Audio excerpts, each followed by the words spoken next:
Alright, good day guys. Here we have Rishi Tripathi with his top 4 deck profile from the 2018 national event. We're also at Media and Variety Emporium, the host of the event. Let's go. So Rishi, what did you play? I played Spirals at the event. I'll go through deck list first and then we'll talk about some card choices and some strategies. No problem. Well, you take it away. For the Spiral engine, I played the one-offs, one drone, one quick fix, one master plan, one sleeper, one last resort. For the three offs, I played three tough, three agent. The non-spiral engine, I played one Knightmare Corruptor, I believe. And for the hand traps, I played 3 Ghost Ogres and 3 Ash Blossoms. I think those were the best hand trap choices. I actually considered other hand trap choices like Cypherem Gamma and stuff for the tournament, but I found Gamma was only good where you play the Dragon Ravine build, where you would have More beat to be able to resolve it. And in testing, I think these 6 were probably the best. Sure. Any changes you make to the monster lineup in the main? No, the main deck, the monster lineup was perfect. It was efficient and it was good for going first or going second. Yeah. So for the spells, I had one Spiral Resort, the best field card. One Spiral Mission Assault, 2 Big Reds, one Soul Charge, 2 Foolish Burial Goods, 2 Terraforming, 1 Reinforcement of the Army, one 1-for-1 Foolish Burial, Monster Reborn, 3 Call by Grave, and 1 Twin Twister. When you look at the ratio, you probably find like I could have played 3 Terraformings or 3 Foolish Burial Goods, but I found in testing, well, as you realize, I only play 1 field card, which is Spiral Resort, and most times I wanted my double helix to resolve to be able to get Master Plan. To get Master Plan off to get the Spiral Resort, so I didn't have to be searching it. And if you draw both in your first hand, it becomes more dead cards in your first hand, I found. Also, goods is once per turn, so I found 2 was the correct number to play. A lot of games you get interrupted with hand traps and you go into a grind game, so I find Big Red on 2 was the correct choice. The Twin Twister random, well, I expected a lot of Altergeist matchups and True Draco, and funny enough, I didn't play any True Draco, but there were many Altergeist games, and the Twin Twister just gave me a little advantage in that matchup. 3 Call by Grave is, I don't think I need to explain, because you just need to resolve your Helix combo. Once you resolve that, you pretty much can make a big board or you can break boards depending on the situation. Okay, so going forward into this new format here, any adjustments to your spells? Well, the good thing is that the good thing is that my deck is new format, because I didn't play Ancient Fairy, and everything in the deck build is actually viable to play right now. Okay. So some things I may consider is trimming the Spiral engine slightly, because there are many cards that allow for bricks, but I found this to be the best ratio for this tournament, and I went undefeated in Swiss, so the main deck itself performed well. For the traps, I played 2 Mission Rescue, 1 Utility Wire, and 2 Infinite Impermanence.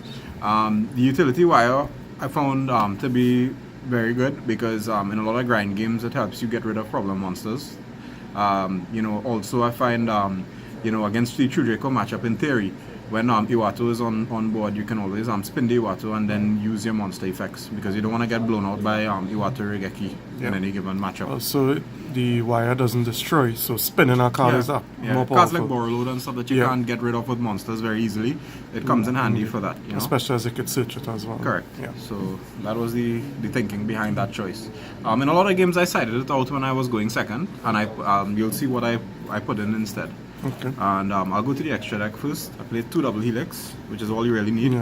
I played the Knightmare engine, which is very powerful. I played Cerberus, Phoenix, Mermaid, Unicorn, Goblin, and Griffin. I like Griffin a lot. Many people don't really fancy Griffin too much because of his effect to stop your special summon monsters. If it doesn't point to him, you can't use special summon effects. But in a couple games, it actually came in handy where I was able to make a soft lock. I was able to put Ably on my opponent's side of the field and make Griffin. And by doing that, like in my Gem Knight FTK matchup, coming down later in the day, I was able to stop my opponent from using Brilliant Fusion and, well, not stop him, but stop him from using any of the monster effects because they weren't linked. So, little combinations like that come in very handy in a long tournament when you don't know, not every game you're going to go off with your perfect board, with the full Knightmare board, which I get. But, it's a good soft lock. Also with Griffon, you can recycle a dead resort from the grave to... Yeah, of course. Yeah. That is a given. I use it to put back impermanence a couple times or utility wire, depending on the case. So in grind games, it's very handy. Borrowload, of course. Firewall, Trigate, Decode Talker. And the last 3 cards I played was Abyss Dweller, in case I played against Tridraco. Sylvan Princess Sprite for the combo. Sometimes it nets you a free card and that's always good. Or sometimes even if you hit a hand trap to the grave, you can always use Firewall to add it back to hand. Yep. And the last card was Red Raptor Ultimate Falcon. I'm sure you pretty much know why by now. Yeah. Spoiler. Yeah. And the side deck. My side deck was probably the one thing that I would make some changes to if I had to go back, because there were some cards that were a little redundant, but we'll go through it now. I played 2 Kaijus, Gameciel and Kumongas. I played 2 more Twin Twisters in case for more of those back row heavy matchups. 2 Waking Dragon, which is for this. Yeah. This actually won me around in my top 4 game, in my top 8 game, sorry. My opponent light stage and hit the Waking Dragon and face, and Falcon single-handedly won me the round. So that's the purpose for putting it in, to punish negligent back row popping, as I said. High risk, high reward. I mean, I played around this card all day. Like a couple of opponents actually main decked it, and you just have to be smart about how you're getting rid of it. And the games when I actually did pop it, I made sure I had monsters on board that could have dealt with the Falcon. Or Ash Blossom, as the case may be. I played Fully Armed, which is a card I always like in Spirals because given our country being Latin America and the amount of rogue matchups you usually play in big tournaments, this card, puts in a lot of work in dealing with 2 cards for the cost of 1, basically. Yep. And a lot of times if your Helix gets Ash Blossom, you could just equip this and get rid of 2 cards and banishes, so that's perfect. 2-dimension barrier in case I played Pendulum matchups or Ritual or that kind of thing. Yep. I sided this in against Gem Knights as well, and that was a good choice. 3 Red Reboot, which is obviously like the best card in my side deck, and 3 evenly matched. I mean, those 6, I think right now in any given format, these 6, Kaijus 8 and Twin Twisters 9, 10 are probably like mandatory. You need to have these cards to deal with problem outs. I don't think much more needs to be said about them. If I had to change, playing 3 Twin Twisters in total was a bit of an oversight on my part. I think I could have put something else in place for this. Maybe the dimension barriers also I could have put something else because it didn't really come up that much where I needed it. But anything you have on mind to change it to? Well, I need to see where the format goes. From what I understand, Brandish is going to be the next big deck, so I have to decide first if I'm going to continue playing pure Spiral or some kind of blend of Spiral. But I like Spiral because of the utility. Yeah. One of the things I like about Spiral is that it's very versatile, and in testing that was one of the considerations I made. The thing about it is in long tournaments you need decks that can play first, play second, strong in both, and also can put up very good boards. And given the meta, I thought Spiral was a good choice. A lot of people have their issues with the consistency, but I think I narrowed down a lot of the excess from the deck to make it exact 40 and to make it as strong as possible, and it did well. I just had 1 brick game really in top 4 in game 3, and that's just how it goes, so it's not too bad. Regarding the matches on the day, any shout-outs, anything like that you like to say? My matches were pretty much up and down as I expected. There were a lot of random matches. I played from Blue Eyes to Jep Knight FTK to, Blue Eyes meaning Waking the Dragons, let's not forget that. I played Trickstars, Altergeist, a couple 60-card decks, Infernoid, and the Dino variant. So it was a very diverse meta as I expected. And the deck performed well through all the matchups.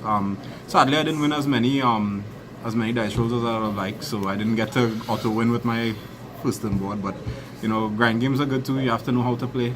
You just can't go first and win games all the time. So, and shout outs here definitely. I want to shout out my fellow top 4 competitors, Lachman, Justin Manganu, Shivanand Prasad, who was a rookie coming up, and that's happy to see young players taking over the mantle from us too.